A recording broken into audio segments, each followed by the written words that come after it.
जय जिनेन सर, जय जिनेन सभी को। सर मैं एक्चुअली लाइव ही कर रही थी, इसलिए मैं नो, उधर से हाँ। इधर नहीं आ पाई। Okay okay, no problem. हाँ। Okay done. सर को होस्ट कर दी। हाँ, थैंक यू। सो पहले हम प्रत्यय जो हमारा ऑलरेडी टॉपिक हो चुके हैं, दोनों बैचेस में हो चुके हैं, तो उसको जो क्वेश्चन आंसर डिस्कस होना बाकी है, पहले वो डिस्कस कर लेते हैं, उसके बाद में फिर कुछ नया पढ़ते हैं। और वैसे आई वांट टू कॉन्ग्रेचुलेट, आप लोग पढ़ रहे हो थोड़ा थोड़ा, जो ग्रुप पे आपका डिस्कशन वगैरह होता है, तो इट मीन्स कि थोड़ा थोड़ा सिंसियर हो, इट्स गुड। आज ही पेपर बनाया मैंने आपका। सो डैम इजी, बहुत इजी बनाया है। फ्राइडे को उसमें बात करेंगे। साधु भी और जोड़ दिए हैं, इसलिए वो भी करने के लिए नहीं तो बोले हैं। साधु पे तो कुछ भी, क्योंकि उकारा शब्द रूप छूट रहा था ना, इसीलिए। हाँ। आप पढ़ बहुत सारा रहे हो, पेपर में उसमें से बहुत कम आएगा। चलिए, आप लोग के सामने आ गया है। हमने लास्ट कुछ सेट ऑफ प्रत्यय जो हमारे रह गए थे, वो हमने करे थे। मतुब वतुब वगैरह लास्ट क्लास जो लगी थी वीक डे वीकेंड में, तब भी हमने ये सब करा था। तो डिस्कशन शुरू करते हैं। एक और बात जो मैं बार बार बताना भूल रहा हूँ, एग्जाम में ओरल टेस्ट को छोड़कर लिसनिंग टेस्ट और जो आपका पूरा प्रॉपर टेस्ट है, वो संस्कृत में ही क्वेश्चन आएंगे उसमें, हिंदी में क्वेश्चन नहीं आएंगे। और सेकंड चीज, ये डायरेक्ट क्वेश्चन नहीं आएंगे जैसे यहाँ आपसे पूछते हैं ना घुमा फिरा के।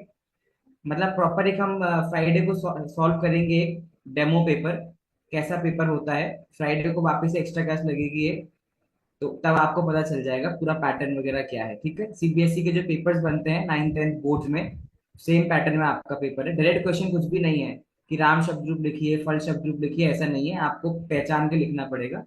वो हम डिस्कस करेंगे। चलिए अनुप जी शुरू करते हैं, करिए। अनम्यूट अनम्यूट कीजिए पहले। निम्नलिखित प्रयोगान निम्नलिखित प्रयोगों को ध्यान से पढ़कर स्थूल पदों को स्थूल पदों में प्रकृति प्रत्ययानाम मतलब प्रकृति प्रत्ययों को विभाग करो। मतलब बेसिकली यहाँ पर ये है, आपको तो मेन बताना है कि यहाँ पर प्रत्यय कौन सा लगा है। जो प्रत्यय लगा होगा वो आप बता दोगे, और उसके पहले उसकी धातु लगी है। ठीक है, तो आप प्रत्यय प्रत्यय बताते जाइए। ठीक है। स सबसे कालिदास पहले कालिदास कीर्तिमान आसीत मतु प्रत्यय कीर्ति ठीक है, प्लस मतु। कीर्तिमान है ना, कीर्ति प्लस हाँ, मतुब। तो और कीर्तिमान फिर मतलब, सेकंड हाँ। है एतो बालको बलवंतो स्त मतलब बल प्लस वतु वाले प्लस वतु। मतुब, ठीक है, वेरी गुड। और तीसरा है सर गुण प्लस वतु। हाँ, कोई गुण बनता है तो ये भी वतुब। ठीक है, तो अगला। वो फोर्थ नहीं किया समय, फोर्थ और फिफ्थ अच्छा, आया नहीं। नहीं। अच्छा, किसी को आया है क्या? समादरम और अन्यायम कौन से प्रत्यय हो सकते हैं? मुझे पता है आधु ने तो किया नहीं है, मुझे ये भी पता है। चलो ढूंढते हैं। क्या तहसील प्रत्यय हो सकता है? तहसील हो सकता है क्या? नहीं हो सकता, क्योंकि तहसील तो क्या करता है, अव्यय बनाता है। ठीक है, उसके ऊपर देखते हैं। थाल हो सकता है? थाल नहीं हो सकता। क्या यत प्रत्यय हो सकता है? हाँ। यत प्रत्यय हो सकता है, लेकिन यहाँ पर जिस अर्थ में प्रयोग किया गया है, ये शरीर के अवयव नहीं है। समाज और अन्याय करना शरीर के कोई भी अंग नहीं है, इसलिए यहाँ पर अभी यत प्रत्यय नहीं होगा। तो प्रत्यय और तल प्रत्यय हो सकता है। क्यों हो सकता है? क्योंकि यहाँ पर देखिए, त्रौ प्रत्यय वाले शब्द आपके नपुंसक लिंग वाले शब्द है, और इनके रूप किसकी तरह चलेंगे? फल की तरह चलेंगे। तो क्या समादरम नपुंसक लिंग रूप हो सकता है? फलम, समादरम हो सकता है। अब इसको तोड़ना पड़ेगा, क्योंकि समादर में भी सम आपका उपसर्ग है ना, और आदर आपका मूल शब्द है। ठीक है, तो सम प्लस आदर प्लस आप तो प्रत्यय लगा दोगे तो समादरम, इस प्रकार से आपका शब्द बन जाएगा। ठीक है।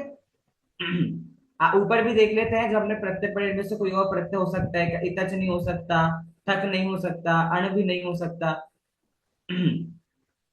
मैट प्रत्यय भी नहीं हो सकता है,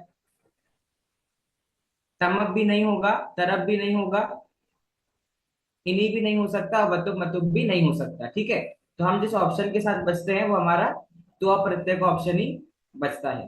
ठीक है, सेम अन्याय में भी सेम कंडीशन है, समादरम अन्यायम दोनों में नपुंसक लिंग लिंग के रूप चल रहे हैं। ठीक है, तो नपुंसक लिंग के रूप की तरह हम तो प्रत्यय लगा के इनको चलाएंगे।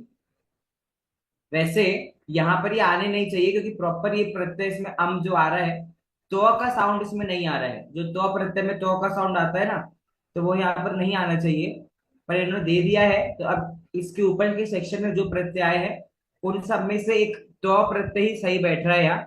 लेकिन अभी इन दोनों क्वेश्चंस को हम सही नहीं मानेंगे। ठीक है, इन दोनों को छोड़ दीजिए। आगे अभिलाषा जी आप बताएंगे आगे।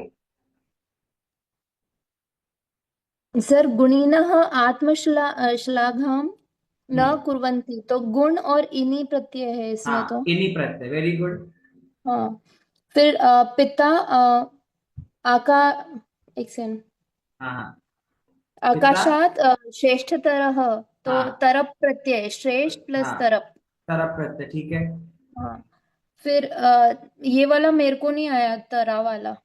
ये तरफ प्रत्यय है ना। तरप प्रत्यय तो तरा कैसे होगा, यानी उसमें वो रूप ना, चलेंगे। हाँ स्त्रीलिंग का रूप बन गया ना।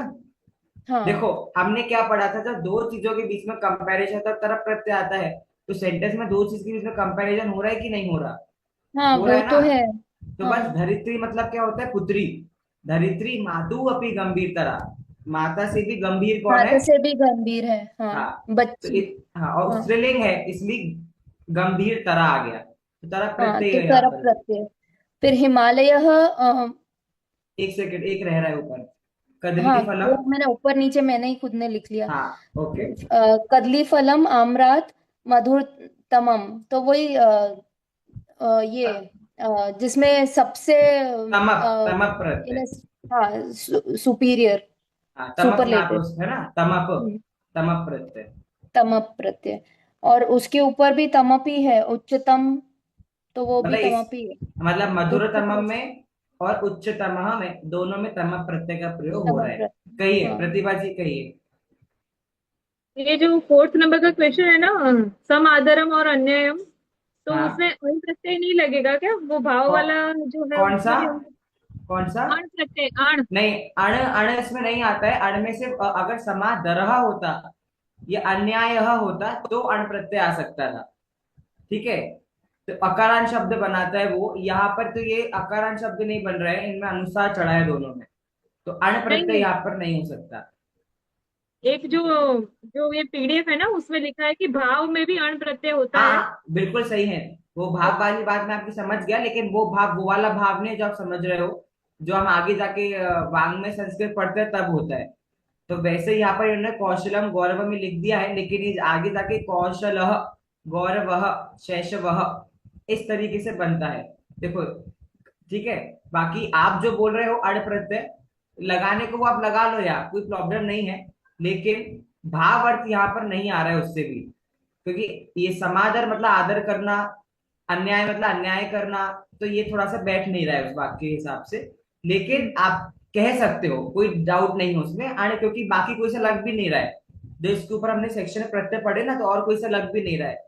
तो प्रत्यय से तो बेटर ही अण प्रत्यय का यूज करना, चल जाएगा। हाँ, लेकिन अगर यहाँ पर समादर होता तो ज्यादा सही होता। बट ठीक है, अभी के लिए आप इसको अण प्रत्यय भी कर सकते हो, चौथे पांचवे को। ठीक है, ओके चलेगा। ओके। सर, एक क्वेरी थी मुझे, अगर हाँ अपन कीर्तिमान देखेंगे, तो मान तो ये शानच प्रत्यय में लगता है, तो उस हिसाब से तो कीर्ति प्लस शानच, वैसे हाँ, शानच हो प्रत्यय भी सकता लगा है, सकते हैं। लगा सेम सकते हैं। बलवान सेकंड वाला भी जो है, बलवान प्लस शक्ति करेक्ट। प्रत्यय, तो वो प्रथमा विभक्ति द्विवचन आ जाएगा। सेम हाँ गुणवंत भी हाँ, हो सकता है प्रथमा क्योंकि विभक्ति हो सकता है, हो बहुवचन सकता ऐसे। है, हो सकता है। लेकिन अभी हम यहाँ पर उसमें उसके साथ में सानस प्रत्यय का अर्थ क्या होता है, और चाहिए इस, कि हाँ और मतु प्रत्यय का अर्थ क्या होता है। तो वाला। आपको सिर्फ ये नहीं देखना क्या लगा सकते हैं, आपको अर्थ भी तो लगा के बैठना पड़ेगा ना। तो यहाँ पर चाहिए वाला अर्थ नहीं आ रहा है, यहाँ पर अर्थ आ रहा है कि जो कीर्ति वाला है, ठीक है। हाँ वाला अर्थ हमें हमें यहाँ पर लिख, इसलिए आपका तो ये सिर्फ आपको ये देखना आपको क्या जोड़ना है। ठीक है, अभी अब हाँ। एग्जाम भी दोगे तो आपको 90% आपका पूरा पूरा पेपर ऑब्जेक्टिव है। तो उसमें ऐसा ऑप्शन दिया होगा, कीर्ति प्लस शानच या कीर्ति प्लस मतुक। अब आप क्या लगाओगे उसमें? तो वहां तो आपको ये अर्थ, वाला अगर अर्थ, सेंटेंस है तो हाँ आपको अर्थ लगा के देखना पड़ेगा। ठीक है, अर्थ लगाओ, चिन्ह लगाओ, तो वो हो पाएगा, है ना। थैंक यू ठीक, सर। ओके। अगला तो बहुत इजी है, आपको प्रत्यय प्रत्यय जोड़ने हैं। आशीष जी करेंगे?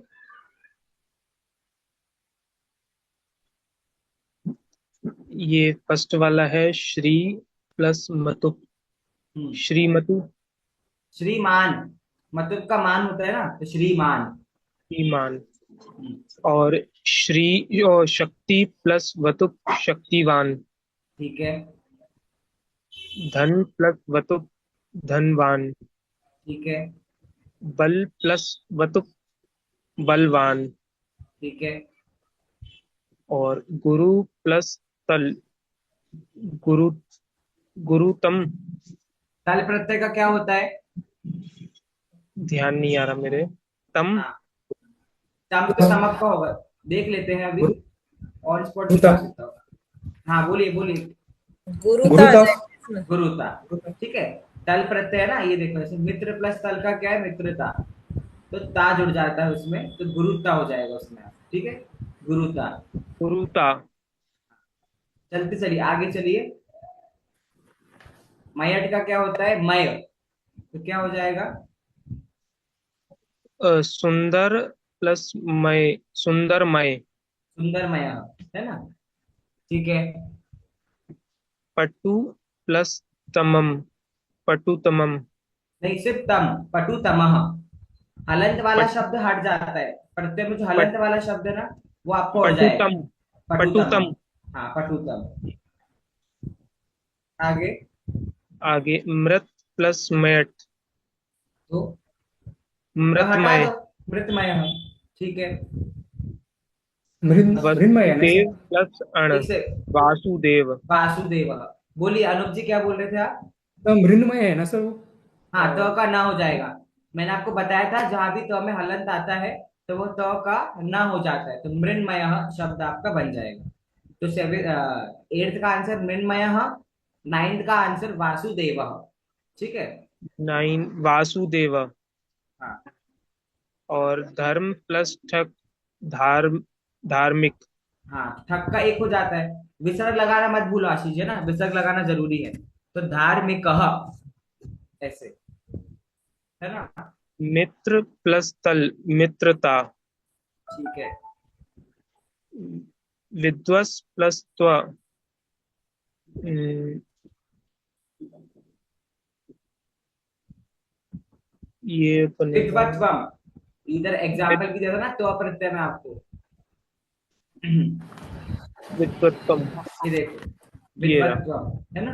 विद्वत्तम। इस, ठीक है, वेरी गुड। बस ये सारे सिंपल सिंपल प्रत्यय थे। पर ये ऊपर के जो चार है उसमें अपन वान लगाने के बजाय यदि मत भी लगा दो, जैसे श्रीमत ना लिख। ना ना, ऐसा नहीं, अगर मतु प्रत्यय तो मान लगाना है, और वतु प्रत्यय तो वान लगाना है सर ना। एक डाउट है सर। सर श्री आपने वो नहीं लगा बताया, सकते क्या भैया? वो एक सेकंड, एक सेकंड, बट क्या एक, हाँ पहले योगिता जी का डाउट कंप्लीट कर लेते हैं। हाँ, अपन ने उसमें जो बनाया है तो मतलब पहले श्रीमत भी बन रहा है, फिर वो तो ब्रैकेट में लिखा है वान नहीं और नहीं, उसका उस श्रीमत का खुलेगा श्रीमान। अच्छा अच्छा, आप मत और ऊपर वत ऐसे का ही पूछ लिख रहे हो देते क्या? हैं। मैंने समझा आप कह रहे हो कि श्रीमान को श्रीवान कर सकते हैं क्या? नहीं नहीं, श्री ठीक है, मतलब अपन वो जो श्रीमत श्रीमान भी लिख सही रहे है, हैं तो श्रीमत लिख श्रीमत सकते भी सही है, श्रीमान भी सही है, दोनों हैं। हाँ सही है। भाई। हाँ, बोलिए ये अनुप जी। मृत प्लस मयट है ना सर, वो उसमें हाँ, ओ का न कैसे होता है सर? क्या रूल बताया आपने? किसका? ये संधि है, मृत। संधि हाँ है, संधि है। जिसमें पंचम वर्ण आदेश होता है ना आपका, व्यंजन संधि का, तो त का हाँ। पंचम वर्ण क्या है, ना होता है ना, त था द न, तो त के स्थान पर ना आ जाएगा, तो मृण्मय ऐसा हो जाएगा। ठीक है, संधियां पढ़ रहे हो कि नहीं सब लोग? ऑर्डर। पंचम वर्ण आदेश होता है, संधि का क्या नाम है इसमें पंचम वर्ण आदेश होता है व्यंजन संधि में? अनुनासिक। अनुनासिक संधि। अनुनासिक। चलो शाबाश। आगे, आगे कौन करेगा? मीना जी आप करोगे? ट्राई, अरे ऑप्शन चूज करना है, ट्राई ट्राई। और ओके, धर्मेंद्र बालाभ्याम हम्म, प्रशस प्रशस्यत हाँ तर वेरी गुड। क्यों लगाया तरह? क्योंकि दो ही लोग हैं, है ना, और दो लोगों के बीच में कंपैरिजन होता है, तरफ प्रत्यय आता है। तो दोनों में से तरफ प्रत्यय का शब्द कौन सा है? प्रशस्य तरह, तो तरफ प्रत्यय। ठीक है, अगर बहुत सारे लोग होते तो हम तमः प्रत्यय लगाते, तो कौन सा आता? प्रशस्य तमः। बट क्योंकि सेंटेंस में दो ही लोगों के बीच में कंपैरिजन है, तो तरफ प्रत्यय आएगा, तो प्रशस्य तरह लग जाएगा। ओके, आगे। विशिष्ट वशिष्ठ राज दशरथ दशरथस्य दशरथस्य राजगुरुः। राजगुरु आसीत्। अच्छा, एक चीज मैं आपको बताऊं रीडिंग के बारे में, क्योंकि आप लोग टेस्ट में रीडिंग भी करोगे। जो कारक चिन्ह लगे होते हैं, ठीक है, मैं षष्ठी व्यक्ति है, जैसे यहाँ पे दशरथस्य में षष्ठी व्यक्ति का चिन्ह क्या है? स्य। स्य। तो रीड करते वक्त पहले मूल शब्द रीड करो, हल 1 सेकंड का ब्रेक लेके अगला एक साथ पढ़ोगे तो आप नहीं पढ़ पाओगे। तोड़ना भी सिर्फ विभक्ति के पहले है, दशरथ और स्य, दशरथस्य। हाँ, ऐसे भी नहीं पढ़ना है कि दशरथ और फिर स्य, ऐसे भी नहीं पढ़ना है, लेकिन आपको रुकना कहाँ पर है? दशरथस्य। ठीक है, तो रीड करने में आपको इस बात का ध्यान रखना है, विभक्तियों का चिन्ह जो लगा होता है उस चिन्ह के पहले वाला शब्द एक साथ बोलो और फिर स्य एक साथ, दशरथस्य। ठीक है, अब आपने जो आंसर दिया वशिष्ठ, तो वशिष्ठ नहीं होगा, अण प्रत्यय लगने से वह का भी क्या हो जाएगा? वाह। तो वाशिष्ठ आपका आंसर यहाँ पर सही है। वाशिष्ठ राज्ञः दशरथस्य राजगुरु आसीत्। ओके, आगे बढ़ते हैं, करिए अगला। बालिकासु माया चतुर्थरा, because there's two people. Okay, चतुरतारा। अब इसमें ऐसा है, आपने शायद माया कोई व्यक्ति समझ लिया है ना, लेकिन यहाँ पर जहां तक मैं समझ रहा हूँ, कोई व्यक्ति नहीं बोल के वो बोल रहे कि जो बालिकाएं होती है, मतलब बालिका जो है वो माया में, मतलब मायाचारी में बहुत प्रबल है, मतलब बाकी सब लोगों के मुकाबले बालिका जो है वो मायाचारी में प्रबल है। तो ओवरऑल कंपैरिजन करके बोल रहे हैं कि सभी लोगों में बालिकाएं चतुर है मायाचारी में, तो चतुरतमा, बालिकासु माया चतुरतमा। आपने धर्म के 10 लक्षण पढ़े हैं? किताब पढ़िए दादा की, धर्म के 10 लक्षण, उसमें दादा ने लिखी है ना, मायाचारी किसमें प्रबल होती है? स्त्रियों में, ऐसा उन्होंने लिखा है, लेकिन उसका पूरा विवरण है, स्त्रियों में, या है ना। अब मेरे पर चढ़ना मत, उसका पूरा विवरण है वहां पर, ऐसा क्यों लिखा है। ठीक है सर, लेकिन अगर लड़की का नाम पकड़े माया तो भी वो चतुरता तो भाई चतुर तरह लेना पड़ेगा, लेकिन तो भी उसमें ऐसा है, सुनिए, आप कंपैरिजन कर रहे हो, राइट, तो एक लड़की को आपने लड़की बोला सेंटेंस में, और एक लड़की का आपने नाम दे दिया, ऐसा तो नहीं होगा ना। अगर कंपैरिजन करना तो यहाँ बालिकासु जगह कोई और नाम आता, श्यामा माया चतुरतरा, ऐसा हो सकता था, क्योंकि दो लड़कियों का नाम आया है। अब एक हमने कॉमन नाउन यूज करके बालिका बोल दिया और एक हमने नाम ले दिया, तो ऐसा नहीं होता है। कंपैरिजन हो रहा है तो दोनों चीजों का नाम आना चाहिए। ठीक है, समझ गए सौरभ जी? हाँ, यस सर। ओके, आगे बढ़िए। मीना जी। पांडवा नाम युद्ध कौशलम शाबाश, दर्शनीयम हाँ असिता। ठीक है, युद्ध कौशलम दर्शनीयम आसीत। युद्ध कौशलम को अलग अलग लिखोगे और उसको जब जोड़ोगे तो युद्ध कौशलम ही बनेगा, तो युद्ध कौशलम। अब इसमें एक और डैश है, अच्छा अगला क्वेश्चन हो, ठीक है, हो गया। नेक्स्ट, आभूषणम बहुमूल्यम भवति स्वर्णमयः। अब ये गलती देखो, ये गलती आप लोग बिल्कुल नहीं करना। 99% जब हम कोई डैश फिलअप करते हैं, राइट, क्योंकि आपको जो एग्जाम पेपर आ रहा है उसमें डैश ही डैश है, हमेशा उस डैश के बाद में कौन सा वर्ड है वो ध्यान दो आप। विशेषण विशेष्य, वो हाँ, वो तरीका भी सही है दूसरा विभक्ति पकड़ने के लिए। यहाँ पे क्या लिखा है डैश के बाद? आभूषणम। तो आपको स्वर्णमय लगाने नहीं, सीधे क्या लगाना है? स्वर्णमयम। स्वर्णमयम आभूषणम बहुमूल्यम भवति। 90% आप जो फिलअप्स करते हो उसमें आपको यही दिमाग लगाना है। कई के जगह पे चेंज हो सकता है, तो वहां पे आप समझ जाओगे कि भैया कोई स्पेशल नियम आ रहा है, अदरवाइज आपको फोकस कहाँ करना है, डैश पे, कि डैश के बाद कौन सा शब्द, जब हम संस्कृत पढ़ते थे तो हमें ऐसे ही पढ़ाया गया है, ठीक है। तो आपको जब डैश फिलअप करना है, मैं आपको फ्राइडे को जब हम पेपर सॉल्व करेंगे तब भी बताऊंगा, तो आपका फोकस उधर होना चाहिए, ठीक है। आगे सर जय जी आप सर, ये कौन सा चैप्टर ले रहे हैं आप, ये अभ्यास का? प्रत्यय, प्रत्यय तो ले रहे प्रत्यय। हैं, जो लास्ट क्लास में पढ़ा था उसके क्वेश्चन आंसर्स कर रहे हैं। Thank you sir. कहिए रा, मीना जी। हाँ, रावणः धनुजः आसीत्। धनुजः शब्द क्या होता है, दानव होगा ना, दानव। रावण दानव है, दानवः। दानव आसित, ठीक है, दानव था। नेक्स्ट, सन् औषधि सेवतो व्याधिः जन। हाँ, अब यहाँ भी क्या दिक्कत हो गई, जैसे मैंने यहाँ आपको बोला ना कि डैश के बाद वाला वर्ड देखना, तो आपने डैश के बाद देखा जनः है और व्याधि ही, लेकिन व्याधि तह भी तो प्रथमा व्यक्ति ही है। कौन सा प्रत्यय व्याधि तह में,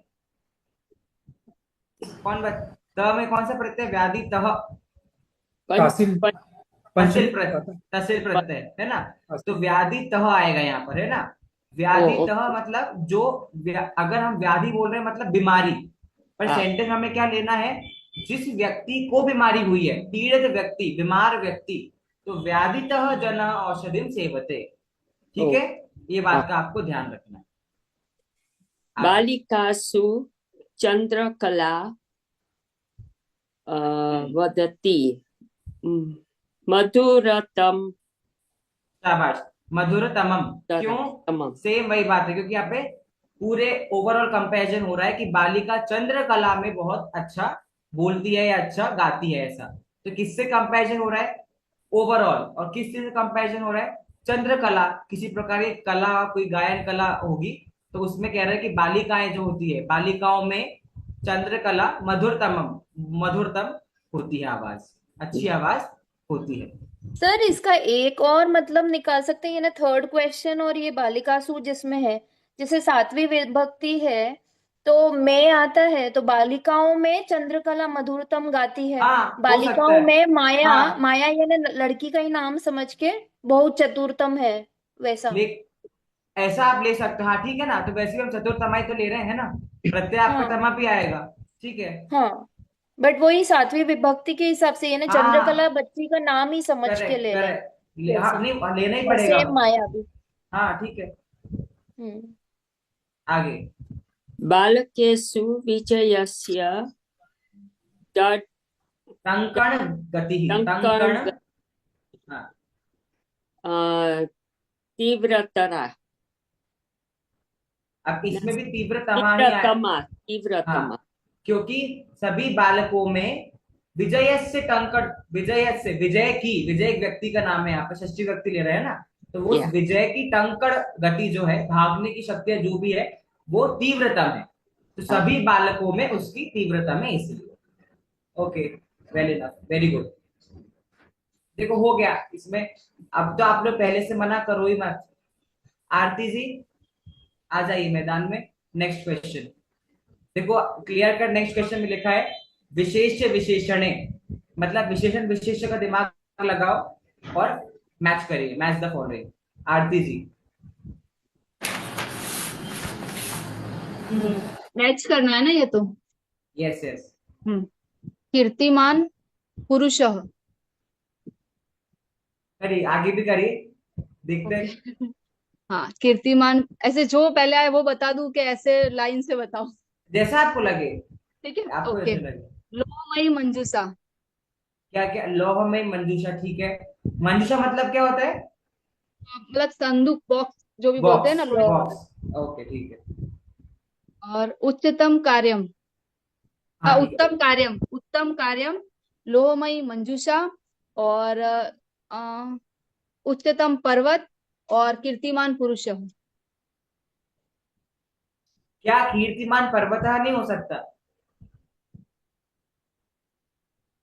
नहीं, क्योंकि कीर्तिमान के साथ, उच्चतम, नहीं नहीं, कीर्तिमान जो उपाधि हम देते हैं वो पर्वत को देते हैं। ओके, कीर्तिमान मतलब बहुत ऊंचा है ना, ऊंचा वाला, हाँ, तो हाइट पे। कीर्तिमान पर्वतः फिर लोहमयी मंजूषा, मंजुषा फिर उच्चतमः पुरुषः, पुरुषः क्योंकि सभी पुरुषों में उत्तम है, और उत्तमम कार्यम, कार्य उत्तम कार्य।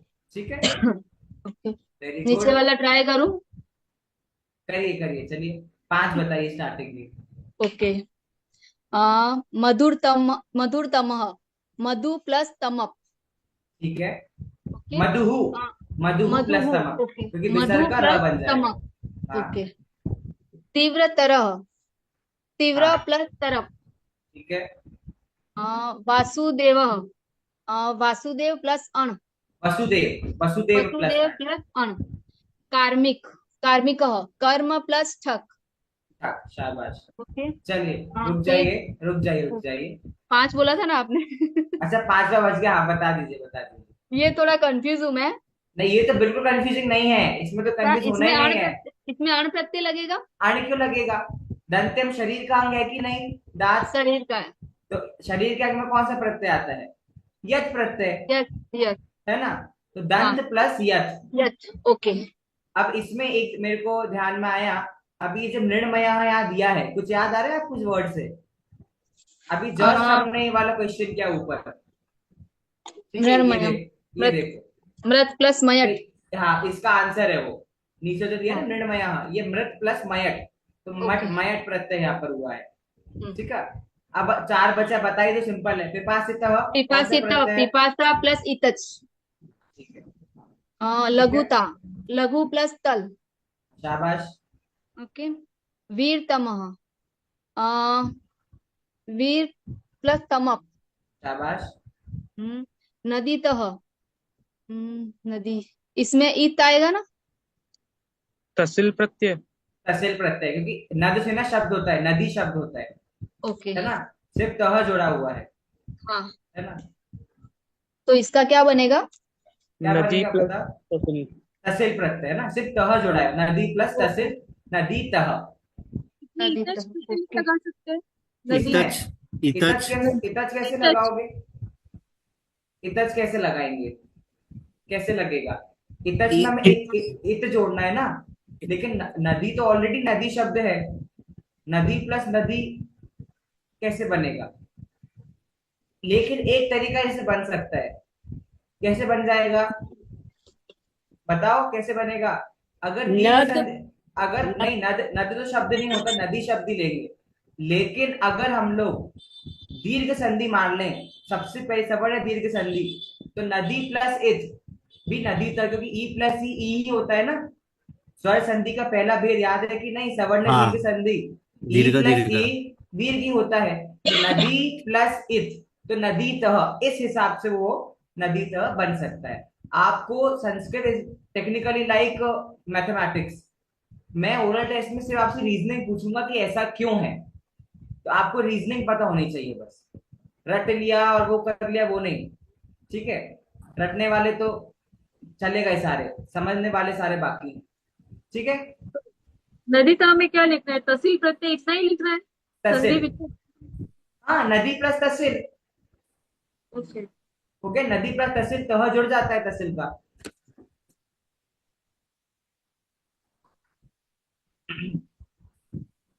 ये क्वेश्चन में इसमें देखिए आपको शब्द ऑलरेडी दिए हुए हैं तहसील प्रत्यय के, पर्वतः, नगरम, भूमि।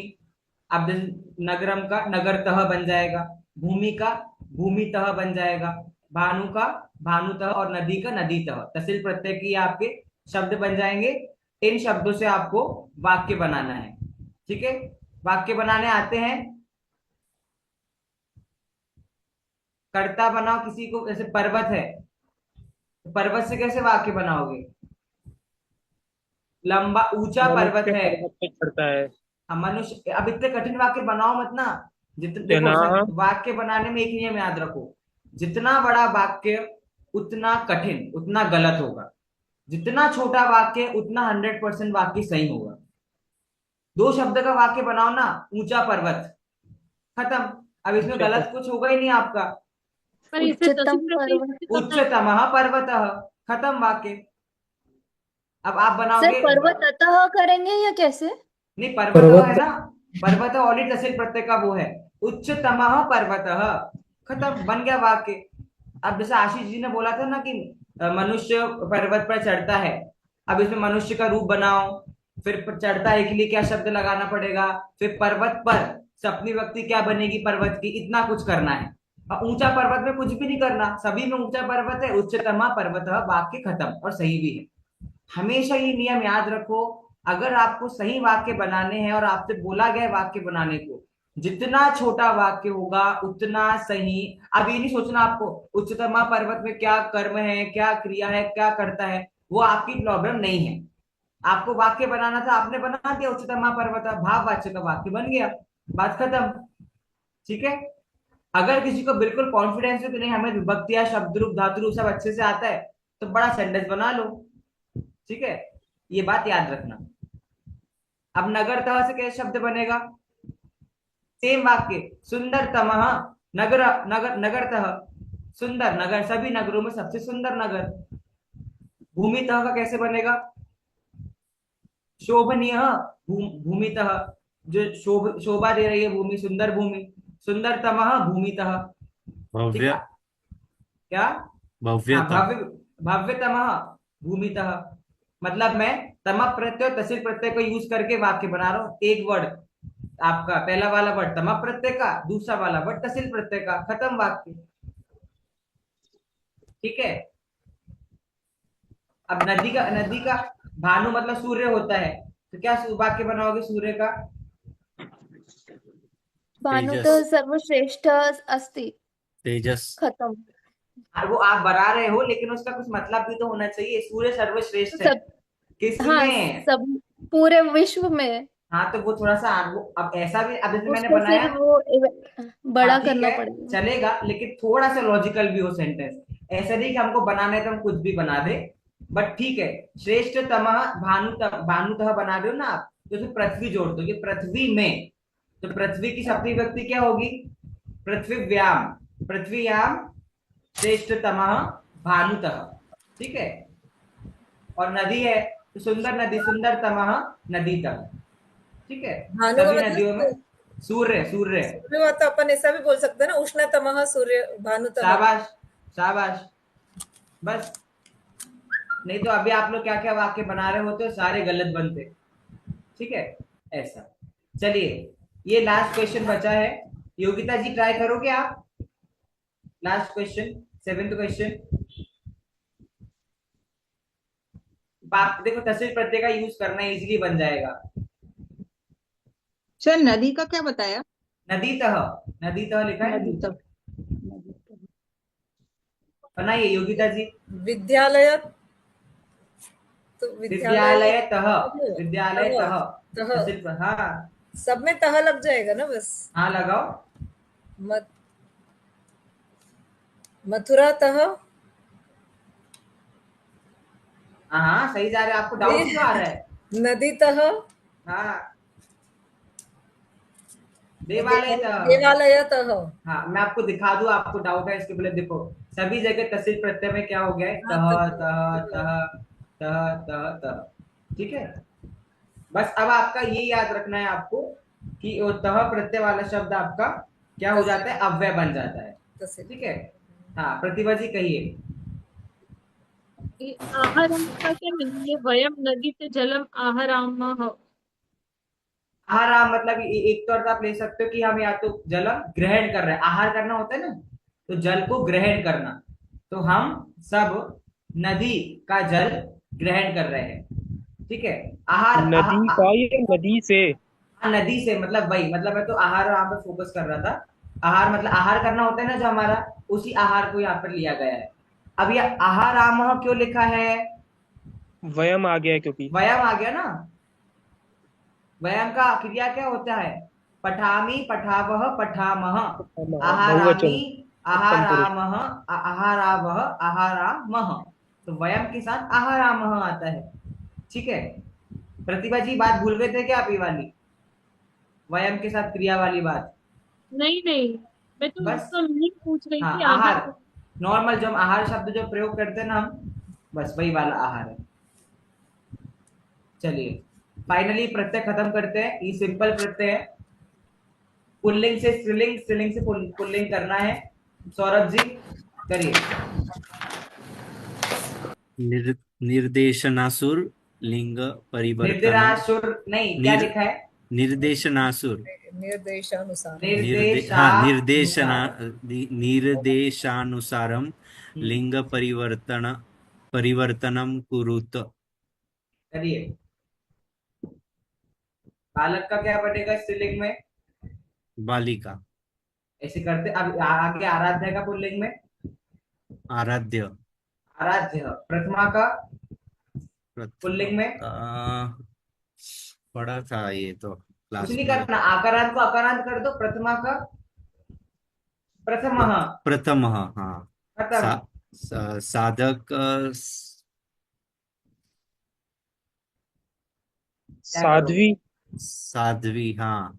हाँ, साध्वी सही है। लेकिन अगर आपको इसमें साधक में, आप साध्वी में तो आप साधिका। शब्द, हाँ शब्द बदल रहे हो साध्वी में, तो अगर साधक को स्त्रीलिंग करना हो तो क्या करना पड़ेगा?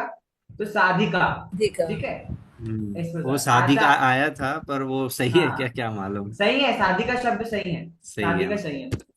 आचार्य पुल्लिंग में आचार्य। क्या बने? आचार्य। आचार्य। धात्री का धात्री धात्र। धात्रा। धात्रा। धात्रा। ठीक है। धात्रा।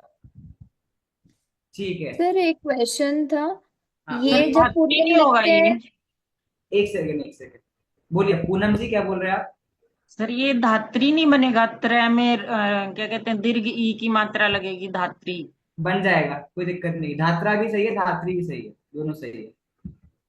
सर वो आचार्य होगा ना सर, विसर्ग के साथ आचार्य। आएगा। आचार्य हाँ। विसर्ग के सही है। साथ आएगा। सर हाँ विसर्ग के साथ, सारे पुल्लिंग वाले विसर्ग के साथ ही आएंगे। सर मेरा क्वेश्चन यही था, जब ये क्वेश्चन देते हैं तब तो विसर्ग नहीं लगाते हैं, फिर हमको आंसर में क्यों विसर्ग लिखना होता है पुल्लिंग ये में? ये गलत है। आप बालक शब्द बालक ही होगा, तो इनकी गलती हो गई। साधक। ठीक है। वही इसीलिए मैं। हाँ वो ये ज्यादा समझदार नहीं ना, आप लोग ज्यादा समझदार हो, ज्यादा पढ़ लिख आप लोगों ने लिया, इसीलिए। ठीक है। बीस तो वो मिनट है। साधक में भी साधक हो जाएगा ना? हाँ हाँ, साधक हो जाएगा। चलिए हाँ, वाच्य ले लेता हूँ। और मैंने रिटर्न टेस्ट में आपको जितना हो सके मैंने उतना इजी कर दिया है पेपर। तो अब मैंने मैंने उसमें से वाच्य आपके सिलेबस में है, ठीक है, नो डाउट। लेकिन आपको रिटर्न एग्जाम में थोड़ा कठिन पड़ जाता, तो मैंने वाच्य रिटर्न एग्जाम में नहीं दिए हैं। ओरल टेस्ट और मैं पूछूंगा वाच्य के बारे में।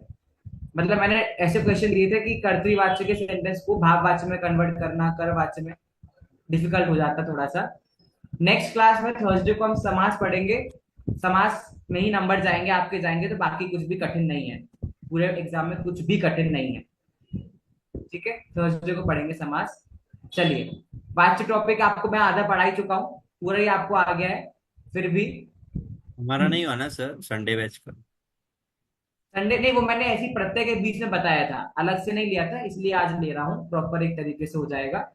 3 वाच्य आपके होते हैं, कर्तृवाच्य, कर्मवाच्य और भाववाच्य। और क्या वाच्य विशेष? मतलब? वाच्य वॉइस, अच्छा एक्टिव वॉइस, पैसिव वॉइस, वैसे। ऐसी वॉइस अच्छा। ठीक है। अब ये क्या विशेषता है इन वाच्यों की, क्योंकि मैं कोई भी एंगल आपका छोड़ना नहीं चाहता, सारा मैं पढ़ाना सारा चाहता हूँ। पेपर में भले हम कम देंगे लेकिन आप सीख लो, समझ लो सब कुछ। मैं इसकी पीडीएफ भी कल शेयर कर चुका हूँ। ठीक है। क्या विशेषता है कर्तृवाच्य की? तो क्या बोला यहाँ पर, इस वाच्य में कर्ता प्रधान होता है तथा क्रिया कर्ता के अनुसार प्रयुक्त होती है। मतलब बेसिकली जो हम नॉर्मल सेंटेंस सारे बनाते हैं, कर्ता होता है एक और कर्ता के अनुसार क्रिया आपकी चलती है, इसमें तो कुछ डाउट है नहीं। इसके कर्ता में प्रथमा विभक्ति तथा कर्म में द्वितीय विभक्ति का प्रयोग होता है। नॉर्मल सेंटेंस है, हम हमेशा यूज करते हैं, जैसे रामः गृहं गच्छति। कर्ता राम है, प्रथमा विभक्ति एक वचन का है, एक वचन के होने के कारण से हमने इसकी क्रिया का भी प्रयोग किसमें किया? एक वचन में किया है। और कर्म है ग्रहम है, इसमें द्वितीय विभक्ति लगी हुई है, कंडीशन सेटिस्फाइड। ठीक है।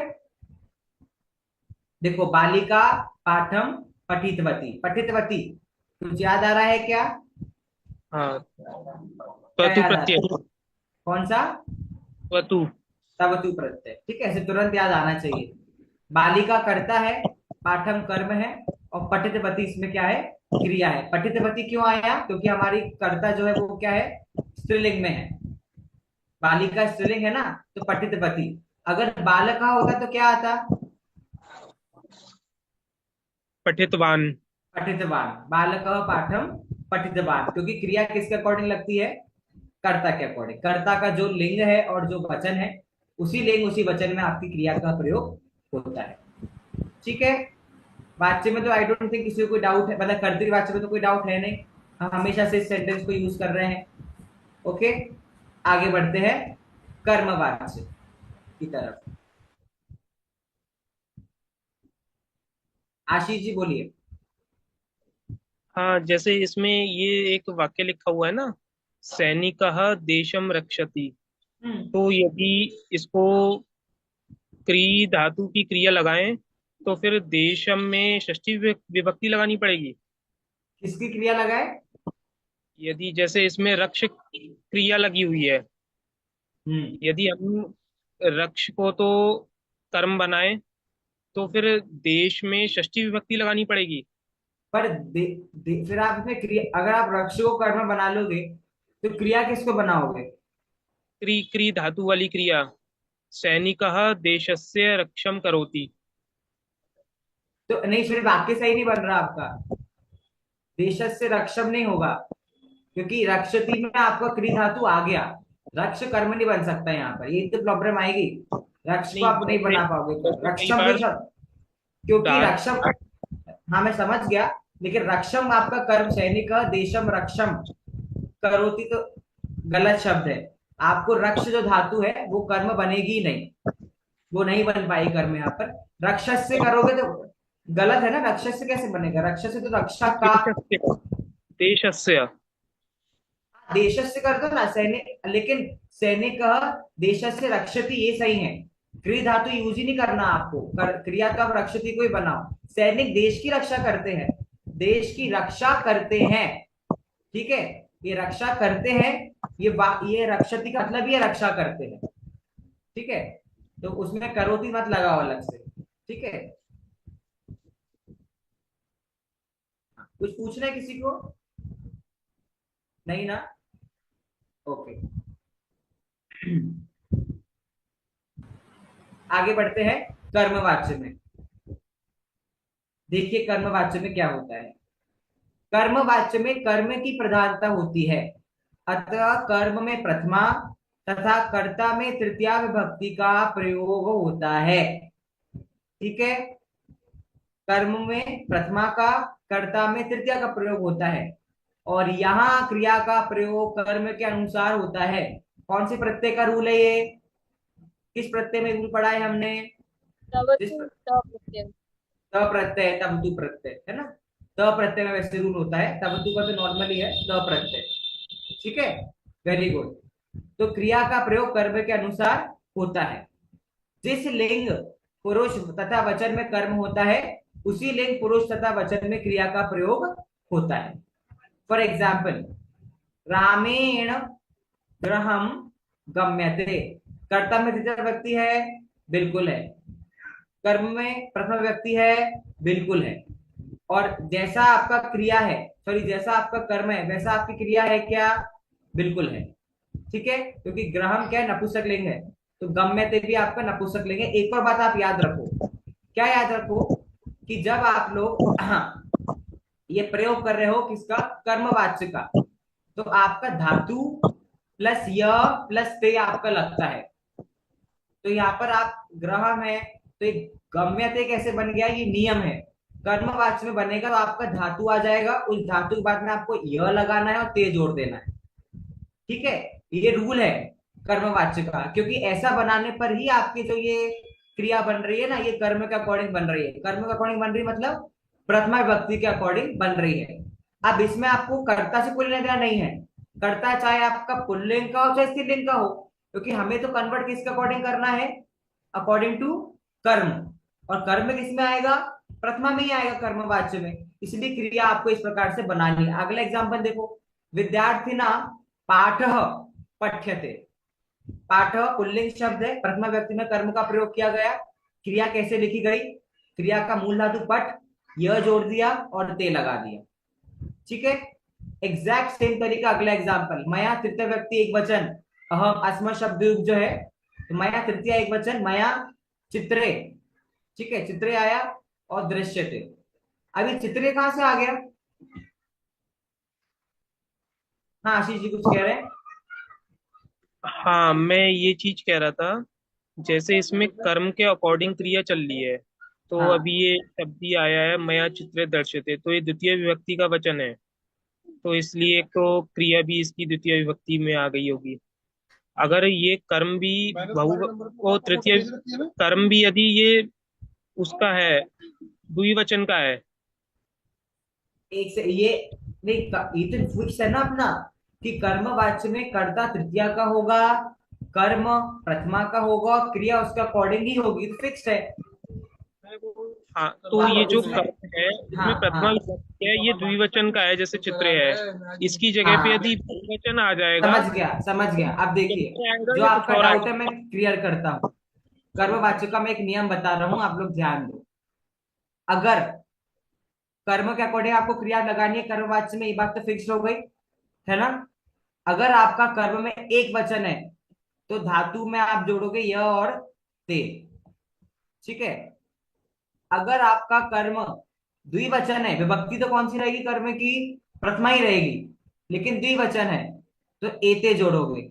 क्या जोड़ोगे? एते। वापस समझाऊंगा इसे।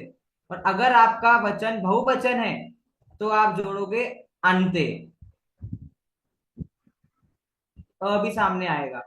नया रूल है, समझा रहा हूं, ये क्या बला आपके सामने आ गई। क्या पढ़ा हमने कर्मवाच्य में? कर्ता रहेगा तृतीय में, कर्ता को हटा दो आप साइड। अब वो कर्ता चाहे पुल्लिंग हो चाहे स्त्रीलिंग हो, हमें कोई मतलब नहीं, कि कर्म कर्ता से हमें को लेना देना नहीं है, बस तृतीय व्यक्ति में उसको आपको लिख देना है। इतनी बात क्लियर हो गई ना। हमें उसके वचन से लेना देना है ना हमें उसके लिंग से लेना देना है, क्योंकि यहाँ पर क्रिया कर्ता के अकॉर्डिंग चलेगी नहीं कर्मवाच्य में। इतनी बात क्लियर। दूसरी बात क्या है कर्मवाच्य में, कि कर्म आपका कौन सी भक्ति में रहेगा? प्रथमा में, तो विभक्ति तो उसकी प्रथमा रहेगी, लेकिन वचन तो चेंज हो सकता है ना। प्रथमा विभक्ति एक वचन हो सकता है, प्रथमा विभक्ति द्विवचन हो सकता है, प्रथमा विभक्ति बहुवचन हो सकता है। जैसे तीसरा एग्जाम्पल चित्रे जो है, चित्रे द्विवचन है कि नहीं? चित्रम चित्रे चित्राणी, तो चित्रम चित्रे द्विवचन आ गया ना। तो अब इसके अकॉर्डिंग क्रिया कैसे बदले? तो आप बदलोगे, अगर आपका द्विवचन आया तो आप धातु में क्या जोड़ दोगे? एते। तो दृश धातु है, उसमें य लगाओगे और क्या जोड़ा? एते, अंत एते जोड़ा, तो क्या बन गया? दृश्यते। अगर यहाँ पर आपका प्रथमा व्यक्ति एक वचन है आपका कर्म, तो आप धातु में क्या जोड़ोगे? ते, मूल धातु प्लस य प्लस ते। अगर आपका कर्म प्रथमा व्यक्ति एक वचन का है, अगर आपका कर्म प्रथमा विभक्ति द्विवचन का, तो क्या जोड़ोगे? मूल धातु प्लस य प्लस एते। जैसे चित्रे था, द्विवचन था ना कर्म आपका। और अगर आपका कर्म बहुवचन का है तो क्या जोड़ोगे? मूल धातु प्लस य प्लस अंते। अगर यहाँ पर चित्राणी होता तो क्या बनाते वाक्य? मया चित्राणी दृश्यन्ते, क्योंकि कर्म आपका किसमें है? बहुवचन में, तो अंते जोड़ दिया हमने दृश्य धातु में।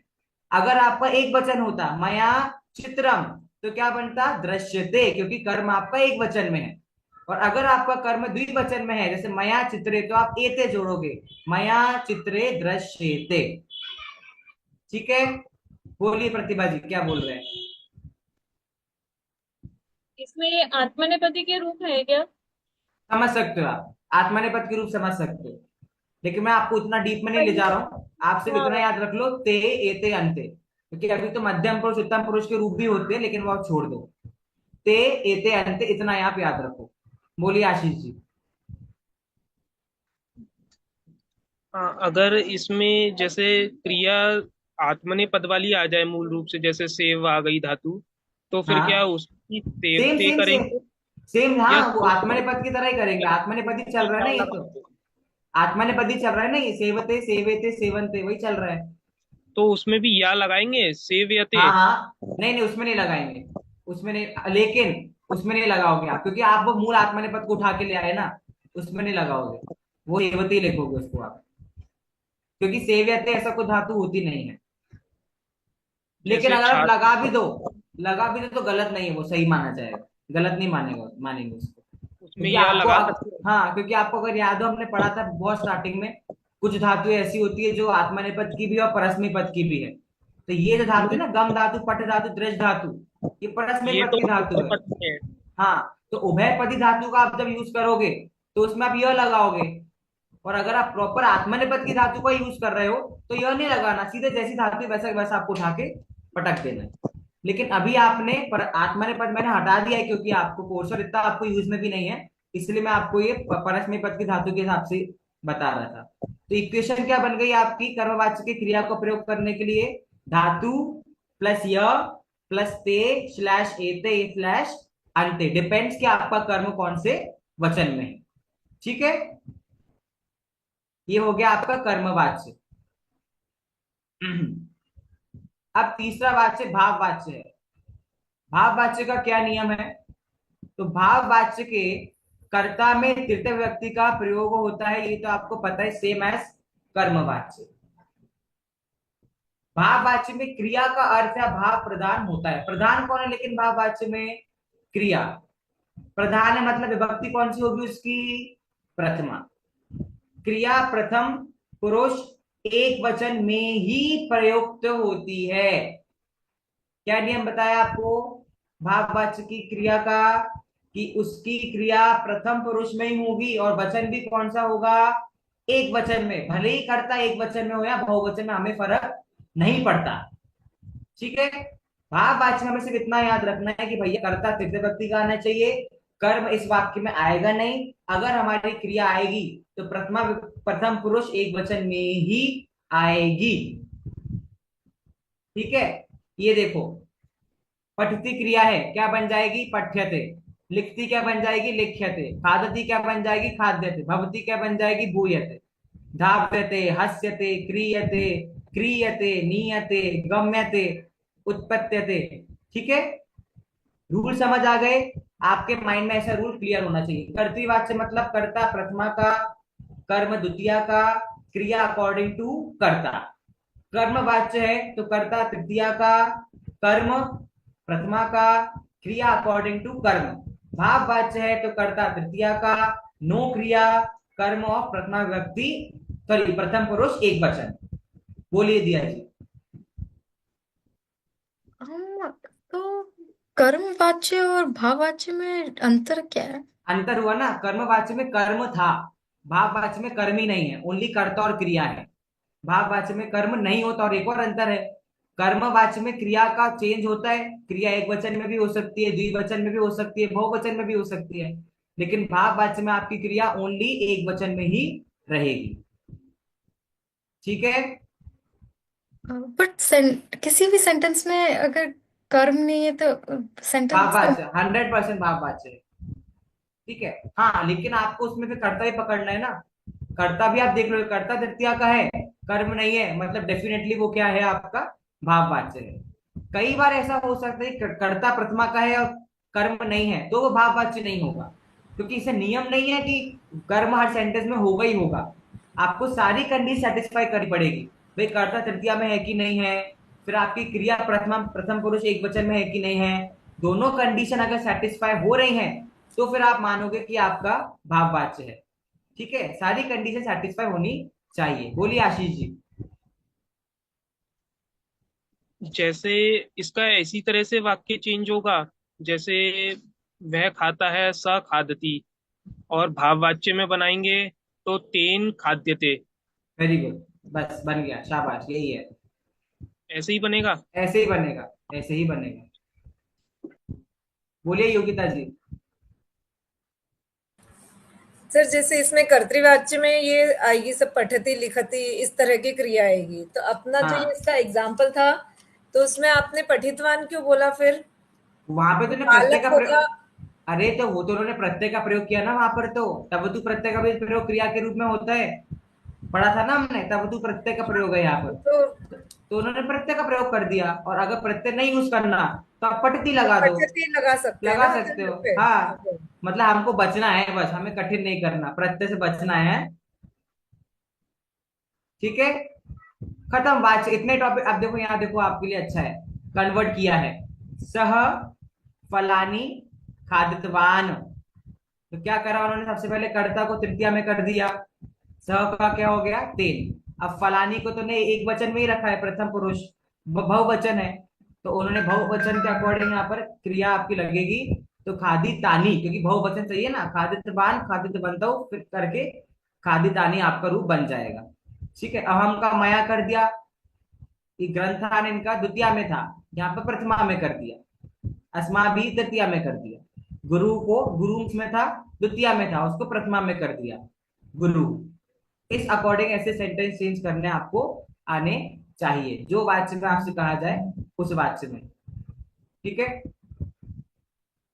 क्वेश्चन आंसर्स करके आओगे नेक्स्ट क्लास में, आना ही पड़ेगा, नो ऑप्शन यू हैव। ठीक है, बोलिए दिया जी। थोड़ा सा टिपिकल टॉपिक है वाच्य, मैं अग्री करता हूं, लेकिन प्रैक्टिस चाहिए उसको। आपको रूल समझ में आ गए, इक्वेशन समझ में आ गई, दिमाग लगाओ और करो सॉल्व उसको। ठीक है, दिया जी कुछ नहीं कर रहे, ओके फाइन। हाँ बोलिए बोलिए बोलिए। जो हम पहले वो फलानी वाला सेंटेंस देख रहे थे दोनों, उन दोनों के हिंदी में आप ट्रांसलेशन अलग अलग कैसे होंगे कि सेंटेंस सेम ही मीन करता है पर संस्कृत में उसके अलग तरीके लिखने के? विभक्ति का कारक चिन्ह का अलग अंतर आ जाएगा ना। सह मतलब जैसे उसने फलों को खाया, जो भी खाता प्रत्यय का अर्थ वहां पे लगा के, अब सह के जगह तेन आ गया, मतलब तृतीय व्यक्ति आ गई। तृतीय व्यक्ति का अर्थ क्या होता है, कर्ता ने कर्म को करण से, तो उससे फलों को खाया, तो वो उसका अर्थ आपका वहां पर बदल जाएगा। जिस विभक्ति का आप प्रयोग कर रहे हो, तो विभक्ति के अनुसार अर्थ बदल जाएगा, और कुछ अंतर नहीं है उसमें। ठीक है, जो कारक चिन्ह आपका लगा है उसका अकॉर्डिंग वो चेंज होगा। और दूसरे सेंटेंस में उसमें अंतर नहीं है, क्योंकि ये आपका यहाँ पर अहम अस्मत् शब्द रूप है ना, तो मैं, ये अहम का मतलब होता है मैं, और मया मतलब होता है मेरा। तो अहम ग्रंथान पठितवान, मैं ग्रंथ पढ़ता हूँ, और मया में क्या जाएगा, मेरा ग्रंथ पढ़ता हूँ। ठीक है, तो मया मतलब मेरा होता है। बाकी वयम और अस्मा भी का सेम है, वयम मतलब हम, और अस्मा भी मतलब हम सब। तो हम और हम सब में ज्यादा इतना अंतर होता नहीं, क्योंकि यहाँ पर तीनों एग्जाम्पल आपके सर्वनाम शब्दों के दिए हुए हैं, राइट। तो थोड़ा सा ज्यादा अंतर में आपका अर्थ अंतर आएगा नहीं। अगर सर्वनाम शब्द रूप नहीं है, सामान्य शब्द रूप है, राम और रामेण, राम मतलब राम ने, और रामेण मतलब राम से, लेकिन क्योंकि यहाँ पर सर्वनाम शब्द रूप है, तो सर्वनामों का अर्थ तो बदलता नहीं, बार बार एक जैसे ही रहता है, इसलिए।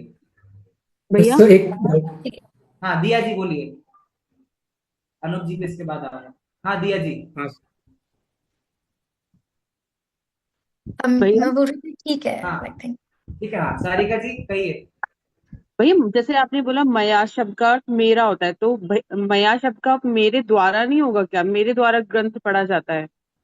ले सकते हो, कोई प्रॉब्लम नहीं है उसमें, क्योंकि तृतीय व्यक्ति में द्वारा होता है ना, ले सकते हो, क्या प्रॉब्लम है, ले लो, दिक्कत। विभक्ति का तो जो अर्थ है कारक चिन्ह का, वो तो लगाने में कोई इशू है नहीं। ठीक है, क्योंकि ये जो वाच्य अस्मा भी होंगे तो वो इनडायरेक्ट, जो वाच्य होंगे जैसे कर्म वाच्य और भाव वाच्य, वो इनडायरेक्ट वे में आएंगे ना। जैसे कि मेरे द्वारा ये बालकों को, जैसे माता के द्वारा बालकों को खाना खिलाया जाता है, तो हाँ उसमें फिर माता में तृतीय विभक्ति आएगी, बालक में द्वितीय विभक्ति आएगी, खिलाया हाँ, जाता है इस तरह बालक से। में हाँ हाँ, तो विभक्ति हम बदल रहे हैं ना उसके अकॉर्डिंग, वाच्य के अकॉर्डिंग, तो कन्वर्जन हम कर ही रहे हैं, तो वो कन्वर्ट तो हो ही रहा है, चेंज तो उसमें हो ही रहा है। जो नीड है कर्म वाच्य की, वो तो आप फुलफिल करोगे ही कर्तृवाच्य से कन्वर्ट करने के लिए। आपका डाउट यही था ना, कि कुछ और डाउट था आपका? हाँ यही डाउट था। हाँ, अर्थ में बदलाव आएगा, ऐसा नहीं कि बिल्कुल नहीं बदले, क्योंकि ऑब्वियसली विभक्ति बदल रही है, कर्म विभक्ति बदल रही है, कर्म के अकॉर्डिंग क्रिया बदल रही है, तो उसमें डिफरेंस आएगा। अब वही तो आपको लगाना है। ठीक है, वो जो विभक्ति बदल रही है, कारक चिन्ह बदल रहा है, आप लगा सकते हो द्वारा, गलत नहीं है वो। ठीक है, वो मतलब तभी तो इनडायरेक्ट हुआ ना वो। आप ये लॉजिक लगाओ कि इन्होंने कर्मवाच्य भाववाच्य में तृतीय व्यक्ति को चूज क्यों किया, क्योंकि वो इनडायरेक्ट अर्थ दे रहा है, मैं ग्रंथ पढ़ रहा हूं और मेरे द्वारा ग्रंथ पढ़ा जा रहा है, स्पीच चेंज हो गया ना, डायरेक्ट इनडायरेक्ट हो गया ना, इसलिए। तो वही तो हमारा मेन उद्देश्य है, इसलिए मैंने क्या बोला, आपका फोकस कर्ता पे अगर रहेगा, तो मीनिंग करते वक्त आप तुरंत पहचान जाओगे डिफरेंस कैसे क्या आ रहा है। ठीक है। हाँ, आप बोलिए अनूप जी। सर वो अस्माभिः गुरु पूज्यते होना चाहिए ना सर, कर्मवाचक। नहीं, इसमें उन्होंने प्रत्यय का यूज कर दिया, उन्होंने यहाँ पे तहसील प्रत्यय लगा के पूजितः कर दिया, कोई प्रॉब्लम नहीं, उन्होंने प्रत्यय लगा दिया ना। सही है, सही है, सही है, बिल्कुल सही है, बिल्कुल सही है, कोई दिक्कत नहीं। इसमें त प्रत्यय है ना सर, पूजितः में। हाँ, त प्रत्यय, सॉरी, पूजिता होता तसे, ठीक है। तो मतलब प्रत्यय का यूज, क्योंकि पूजित बनता हुआ प्रत्यय का प्रयोग है ना, यहाँ भी प्रत्यय, तुमने कन्वर्ट, पूजित बान भी प्रत्यय है, तो पठिता भी प्रत्यय है, प्रत्यय कन्वर्ट हमने प्रत्यय में कर दिया, ठीक है। अब वो आपको लॉजिक लगाना है, ये तृतीय व्यक्ति वाला प्रत्यय पठितवान और ये प्रथमा वाला प्रत्यय पठिता, ये तृतीय पठितवंत वतु प्रत्यय के रूप चेंज हो सकते हैं, तुमने चेंज कर दिया, पूजित के रूप चेंज नहीं हो सकते तो प्रत्यय के, तो वैसे ही आ गया वहां पे अकॉर्डिंग टू कर्म। आपको इतना लोड नहीं लेना हो तो आप प्रत्यय से मत चेंज करो, विभक्ति लगा के चेंज कर दो, वो गलत नहीं है, ठीक है, सेम ही है।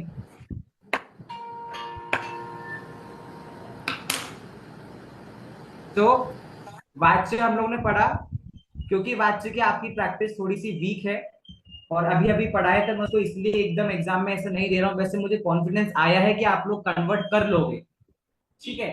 लेकिन अभी मैं उसको सीधा एग्जाम में नहीं देकर एक्सरसाइज आप लोग करके आना, नेक्स्ट क्लास में नहीं डिस्कस करेंगे, उसको हम डिस्कस करेंगे संडे को, या नेक्स्ट टाइम अगर टाइम रहा तो डिस्कस कर लेंगे, क्योंकि मेरा मेन फोकस नेक्स्ट क्लास के लिए आपका समास है, ठीक है।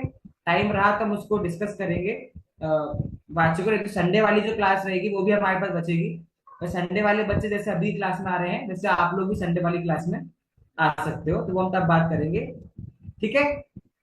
हो गया, ज्यादा बात से पढ़ा है, बाकी प्रत्यय डिस्कस करे हैं।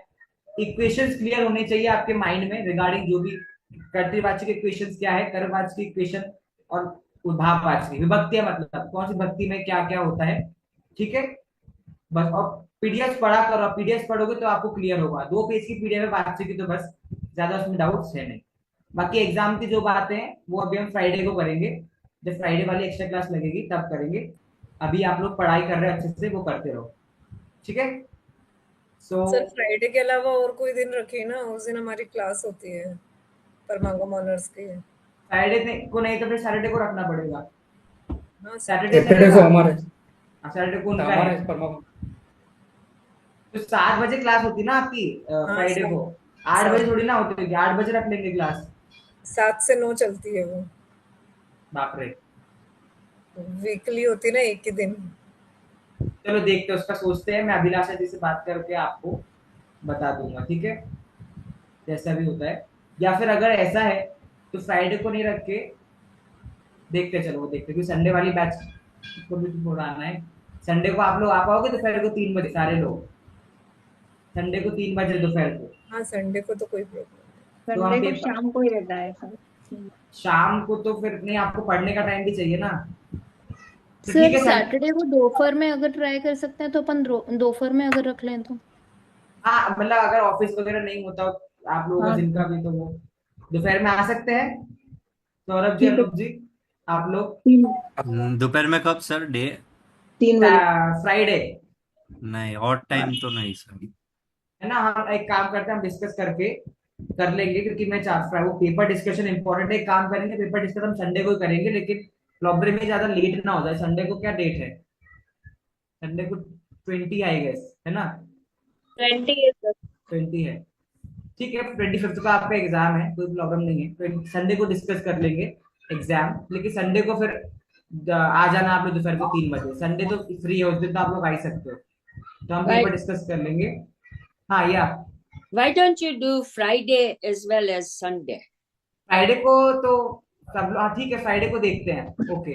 फ्राइडे कर लो और recording we'll study something on Friday, और पेपर डिस्कशन जो मतलब जो सॉल्व करेंगे mock paper, that we will do on Sunday, ठीक है। सर आप YouTube पे डाल दोगे बाद में? हाँ, हर क्लास YouTube पे डाल दोगे, हम लोग नहीं है इसलिए। हाँ, नो प्रॉब्लम, ठीक है, ओके। चलिए मिलते हैं थर्सडे को, परसों। जय जिनेंद्र। वाच्य रिवाइज करना सब लोग, एक्सरसाइज सब लोग करके आना, ठीक है। पीडीएफ शेयर कर दो। हाँ, मैंने कर दी है, ग्रुप पे ऑलरेडी है, पीडीएफ ग्रुप पे ऑलरेडी है, वहां से देख लीजिए, ओके। Thank you sir. जय जिनेंद्र। जय जिनेंद्र, थैंक यू।